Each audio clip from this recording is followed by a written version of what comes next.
Talk politique à bâton rompu. Parler à bon escient ou à bouche que veux-tu, nos chroniqueurs tirent les vers du nez aux politiques.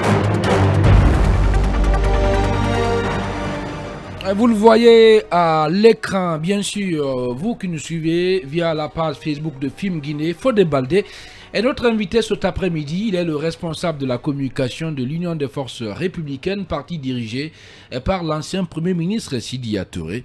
Bonsoir Fodé, bienvenue. Bonsoir Khalil. Bienvenue surtout dans Talk Politique. La toute première question, Ibrahima Sorilin Koltsuma. Et c'est l'ONU qui aujourd'hui met son pied dans le plat guinéen, qui demande à la junte de rétablir le droit de manifester. Non, je pense que tous ceux qui ont fait quelques cours de droit de relations internationales comprendront que par le principe que vous avez tout à l'heure évoqué de subsidiarité, qui implique que ces organisations internationales s'alignent derrière celles sous-régionales, la CEDEAO.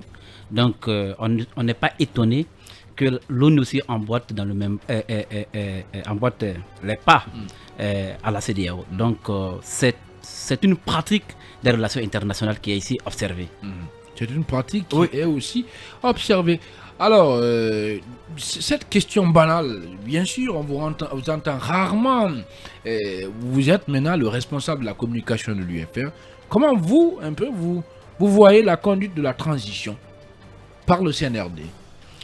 Non, il faut dire que si les premières heures ont suscité de l'espoir chez certains Guinéens, il faut dire au fur et à mesure que nous avançons, c'est de l'espoir qui s'installe. Et cela est dû au fait que réellement les institutions ne font pas leur travail conformément à la charte. Et il faut dire que nous assistons au fur et à mesure à la violation systématique des lois de la République, mais aussi surtout la charte qui aujourd'hui fait objet de cadre juridique de constitution. Donc tout cela réuni, on est à même de se dire aujourd'hui, avec cette villégiature qui est en cours à l'intérieur du pays, et avec le discours. Oui, et avec cette villégiature, c'est une villégiature. Le conseil des ministres délocalisés, il y a des retombées. Oui, il y a des retombées. Il y a un bilan par rapport à ça. Donc, on aura le temps d'en débattre. Hein. Oui. Voilà, je qualifie cela comme de villégiature et je maintiens.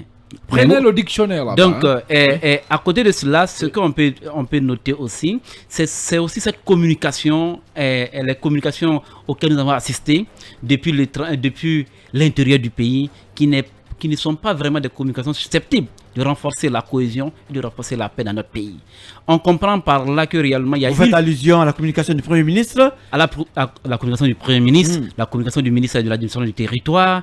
On arrive à la conclusion comme quoi on veut nous faire consommer, comme vous l'avez dit tout à l'heure, on veut nous imposer les 3 ans.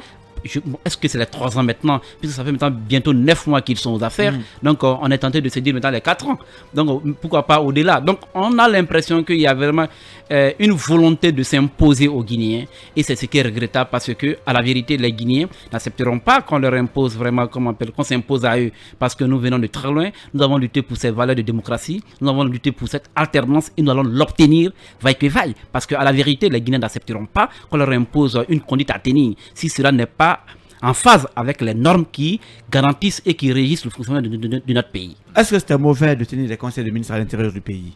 Ce n'est pas mauvais en soi. Lorsqu'on y va. Qu'est-ce qui vous a pas plu? Par exemple, le secrétaire exécutif de votre parti, à la personne de Sékou Abari, a dit récemment, pour être plus précis, c'était à l'occasion de l'Assemblée générale de votre parti, que le gouvernement est en campagne à l'intérieur.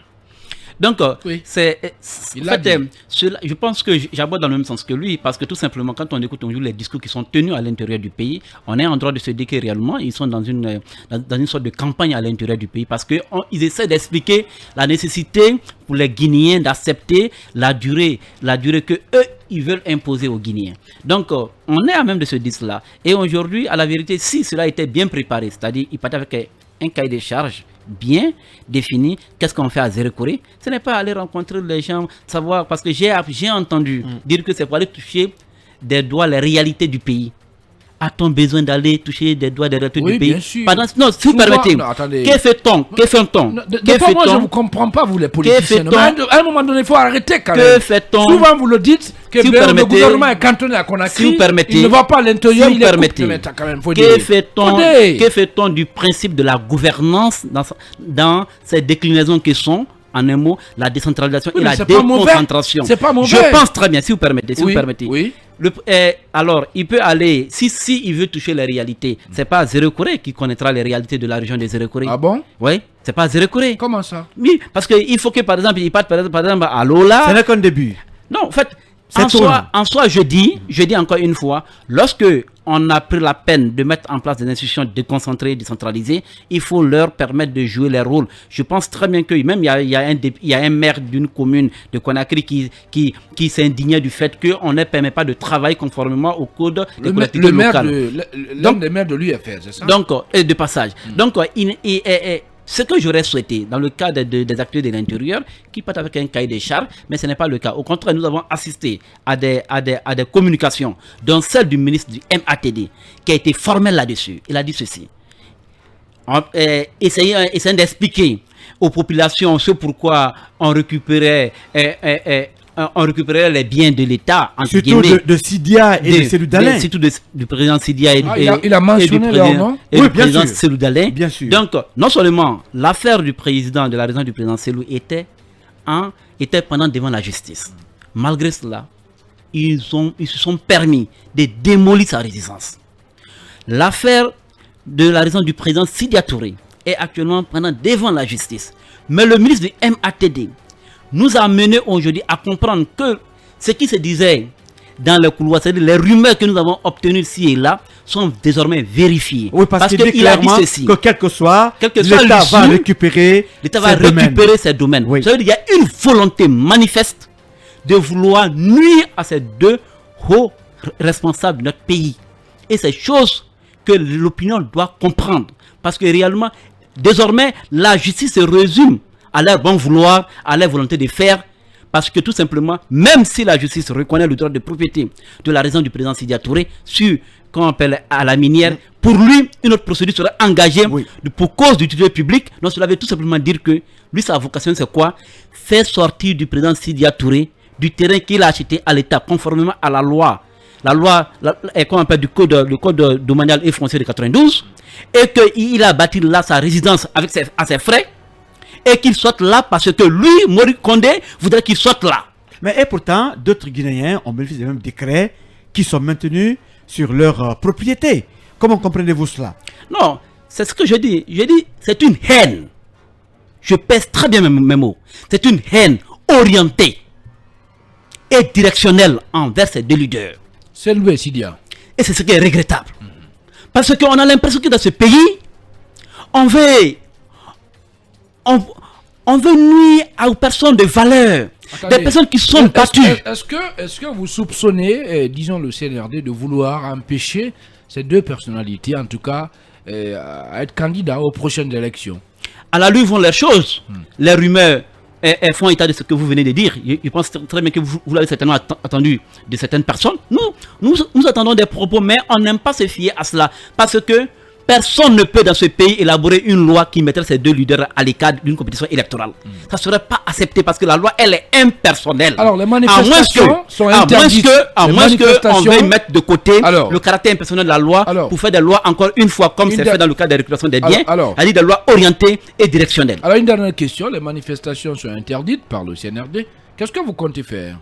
Mais est-ce que le communiqué qui interdit les manifestations est conforme à la charte? Est-on tenu de respecter un ordre manifestement illégal? Je dis non. Par voie de conséquences, les acteurs politiques et les acteurs sociaux en tireront toutes les conséquences et aviseront l'opinion au moment opportun. Donc, pour l'instant, une commission technique a été mise en place pour étudier l'environnement de la reprise des manifestations. Nous l'avons dit encore une fois, la déclaration 005, encore une fois. Nous sommes toujours demandeurs d'un cas de dialogue politique permanent avec la participation de la société civile et la médiation de la CEDEAO ou de l'ONU. Mais si cela n'est pas pris en compte, nous sommes tenus de nous approprier ce droit De de manifester pour se faire entendre autrement. Bien, Fodé, qu'en est-il du maire UFR de Matam débarqué, limogé? Encore une fois, voilà encore une preuve de ce que nous disons tantôt. C'est toujours de la justice directionnelle orientée vers ses leaders, parce que, à la vérité, jusqu'à aujourd'hui, en tout cas en se référant aux documents que j'ai à ma possession, de la part des avocats, il n'y a pas... Le décret de limogeage n'est pas encore arrivé au niveau du secrétariat général du gouvernement, donc ce n'est pas encore publié officiel. Donc normalement, ce n'est pas applicable. Responsable de la communication de l'UFR, il ne nous reste plus qu'à vous dire merci d'avoir répondu à notre invitation. Merci beaucoup. Malheureusement, on n'a pas eu le temps, et toutes nos excuses à l'endroit de ces auditeurs qui sont tout le temps, c'est vrai, dans cette émission, mais ce n'est que partie remise aux opérations techniques. Il y avait Lancé Sangari à la régie, Ibrahim Silla, Mohamed Fofana m'a assisté dans la réalisation de cette émission. À 18h, vous avez rendez-vous avec les infos sur Film Guinée. Prenez soin de vous, où que vous soyez dans le monde, en compagnie de nos programmes. Bonsoir.